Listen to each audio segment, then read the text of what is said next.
Thank you, darling. It's interesting how the truth can sometimes seem might malleable, depending upon your point of view. Like how those dime novels make you out to be something you're not? Jack, don't be starting trouble. No, he's right. They do tend to exaggerate. Did they exaggerate your part in taking down the Daltons? Well, I was there in the flesh, boy, so I saw what happened firsthand.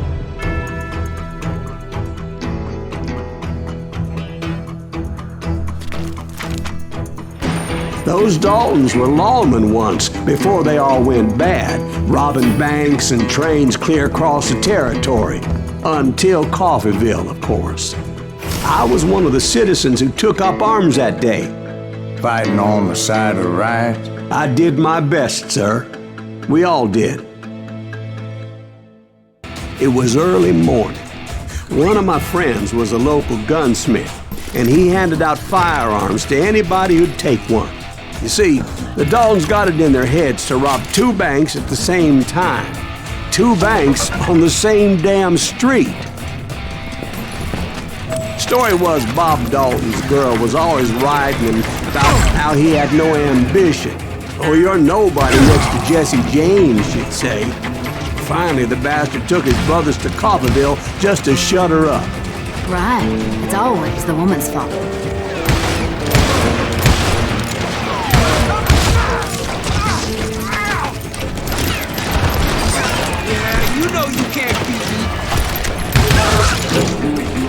Well, the locals recognized the Daltons right off. Before they could get away, half the town took up arms to defend their property.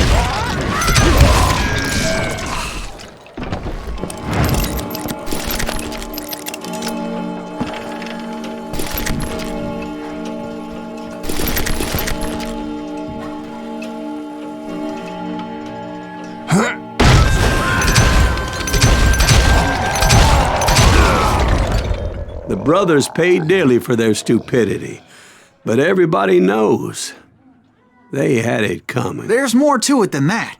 I read all about that day, so I know for a fact that it went down very differently.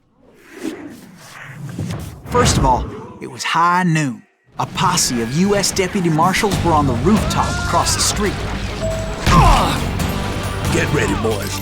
They're gonna make a move. The lawmen had been tracking the Daltons for months.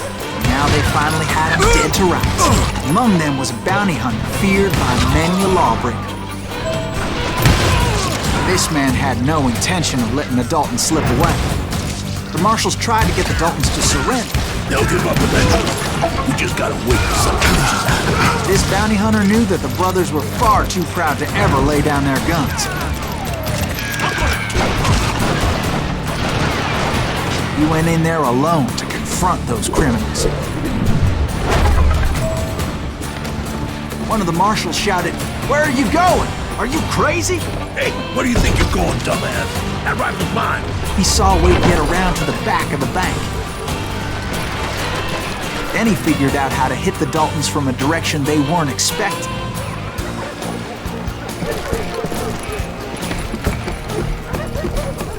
From above. Fortunately, a water tower was right there. A moment later, he was climbing up a steep ladder, laughing at danger as he did. It was brave men like him who risked their lives to tame this wild country.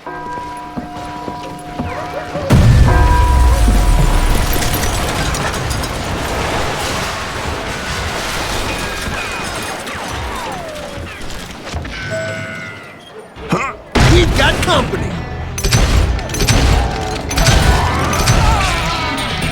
Heroic men like him, who did what other men couldn't or wouldn't to make this country free. Like Jim Bowie and Davy Crockett, who died defending the Alamo. Is that Silas Greaves? Son of a bitch!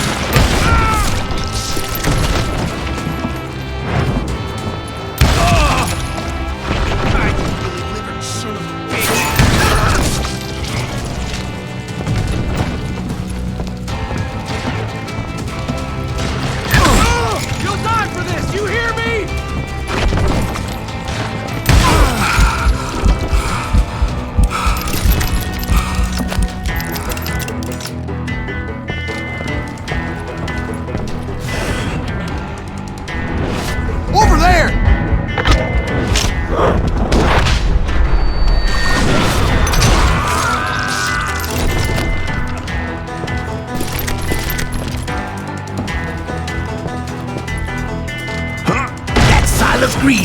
What the hell? Blam! Blam!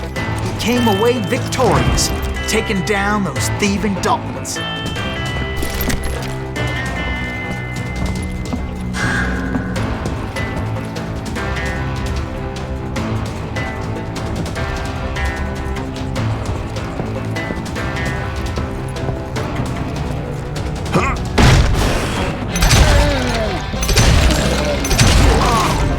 His name was Silas Greaves, and when the dust finally settled, he was the last man standing.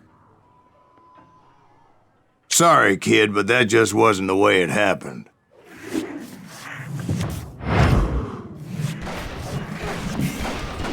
It was early evening, not high noon.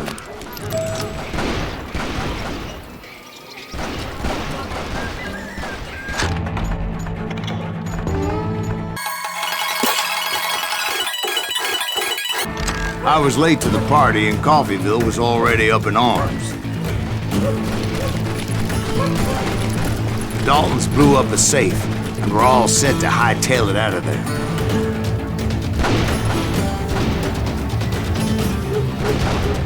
Those pathetic deputies surrounding the bank were dropping like flies.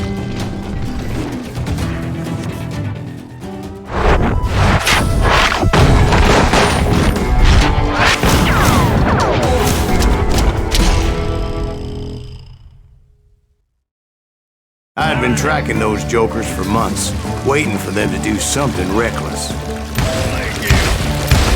Finally, they did. Those stupid bastards decided to rob 2 banks at the same time in the same town where everybody knew them. But they still had friends in Coffeyville.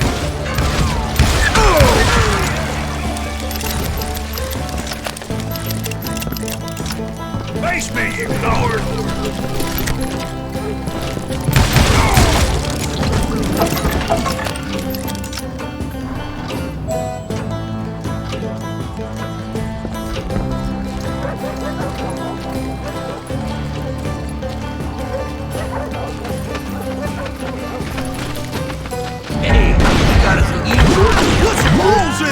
Those friends came after me like a pack of wild dogs, tooth and nail.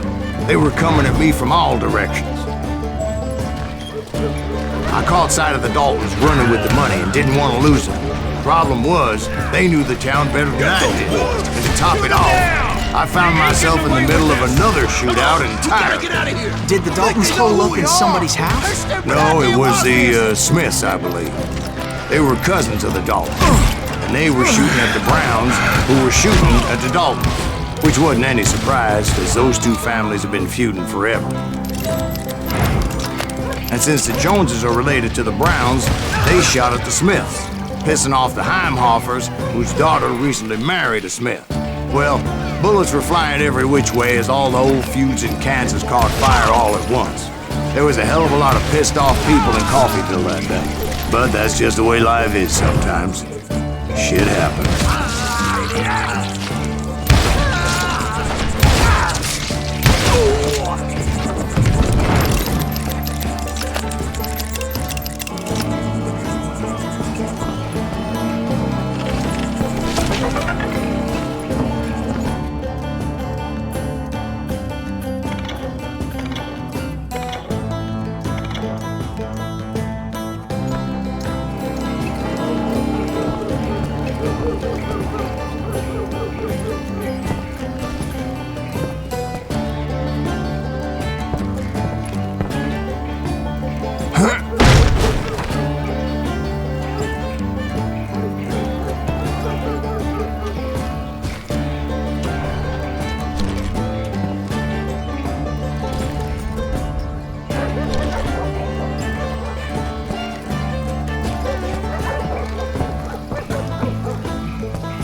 The Dalton boys knew I would never give up. Those Daltons weren't the sharpest knives in the drawer, but they always stood together. They set a trap to slow me down and allow at least 2 of them to escape. The third brother stayed behind to plant me, just in case that trap of theirs didn't work.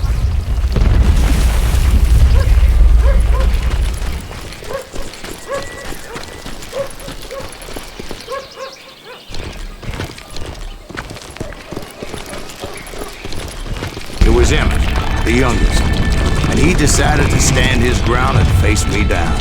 I ain't afraid of you, Silas Greaves. This is where it ends for you. He was determined to protect his brothers. And I understood how he felt. Taking me on all by his lonesome wasn't exactly a recipe for a long life.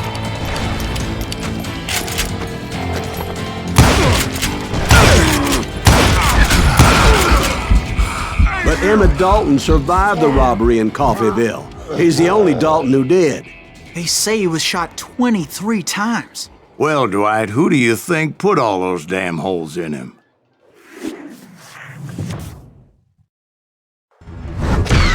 But I have to admit, that boy had grit.